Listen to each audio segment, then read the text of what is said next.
Hello and welcome to Hits in History. Today's song is You Give Love a Bad Name by Bon Jovi. Let's go back to the week of November 29th, 1986, where this song spent 1 week at the top of the charts in the United States. But first, what else was going on around the world? Well, Mikhail Gorbachev introduced reforms in the Soviet Union, namely perestroika and glasnost. Perestroika meaning restructuring and glasnost meaning openness.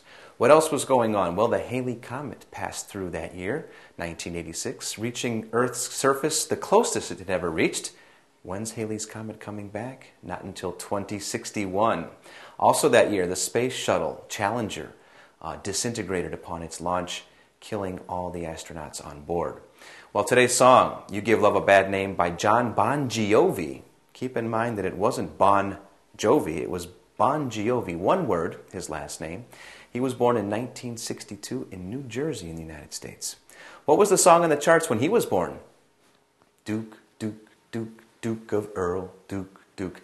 That was the #1 song when he was born. Bon Jovi started off in garage bands when he was a kid in junior high. And by the time he was in high school, let's say 14 years old, he was speaking with a lounge lizard. A guitarist had moved into his neighborhood, and John asked him for guitar lessons. The guy said, sure. But why, John? Why do you want to learn guitar? John said, I want to meet chicks. All right. Bon Jovi didn't go to university either. He had several jobs growing up, odd jobs. He worked in a junkyard. He worked at fast food joints. He worked at a place called Kinney Shoes. It's a chain, a shoe chain, where they sell shoes in the United States. But they fired John one day. He had the radio. The music was too loud, and they fired Bon Jovi. I always say in Spain he would have been given a promotion. Anyway, what about Power Station? Yes, the famous recording studio Power Station. John's cousin Tony worked there in New York City. Very well known. Tony Bon Jovi had produced Aerosmith. He had produced the Ramones, and he had produced groups like the Talking Heads.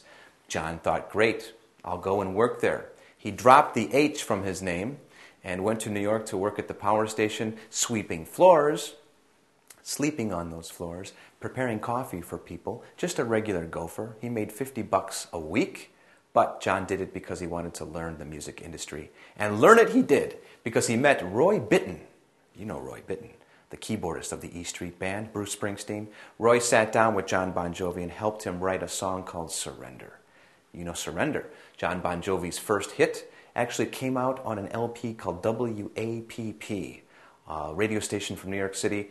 They released a homegrown disc, in other words, groups from the area.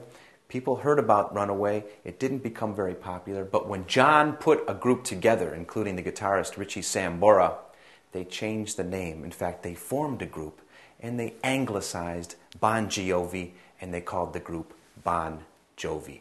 The reason they did that, of course, was to go back and put Runaway on their new LP and give John credit for that song that he hadn't received when it came out on WAPP's homegrown album.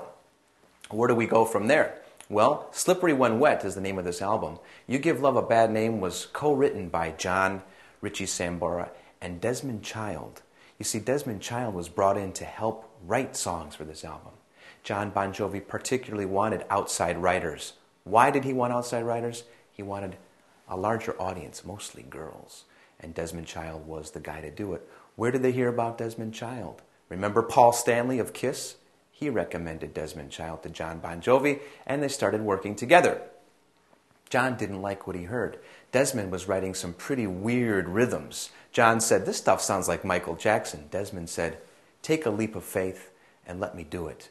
They wrote the song, the lyrics, the riff, the title, everything came together in one day. They sat down after mixing the song and they said, gosh, I hope the kids will like this stuff.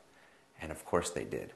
That's the story today. You Give Love a Bad Name by Bon Jovi, reaching the #1 position on the charts in the U.S. the week of November 29th, 1986. Thanks for watching.